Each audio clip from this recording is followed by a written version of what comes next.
Ayan, nagkasundo na kami ni Bossing dun sa Mazda na kukunin niya. So dahil birthday niya ngayon, binigyan na natin yon.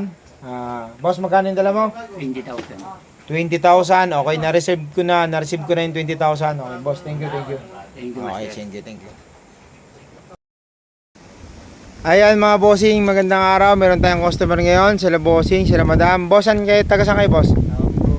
Ayan, yung Morong Rizal. So anong natipuan nyo dito sa mga pampasabog na kotse? si madam mo, tao si madam mo. Madam, nakapili ka na ng pampasabog. Ayan, boss, anong gusto mo? Ayan, Mazda na yan. O, di ba? Nakita mo na yung makina. Mekaniko ka naman, di ba? Oo, si Bossing, mekaniko. Ayan, nakuha lang ni Bossing ng budget meal. Nagkasundo na kami ni Bossing. So, ito, makikita nyo pa rin to dito. Pero, babalikan niya sa itong linggo. Kasi, okay na to. Binigyan na natin kay Bossing ng budget meal. Kasi, birthday mo ba bukas, boss? Yun, happy birthday, boss. Boss, happy birthday, ha. Sana ay malasing mo sila. Yung mga tao ko, mga ano talaga yan. Oo. Di ba? Ayan mga bossing, okay na kami, nagkasundo na kami ni Bossing dito tsaka ni madam.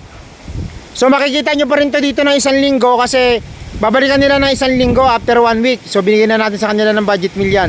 Boss, okay na tayo dyan, boss. Madam, okay na tayo. Okay, ma'am. Thank you, boss, ha. Salamat. Madam, thank you. Salamat sa tiwala. Okay.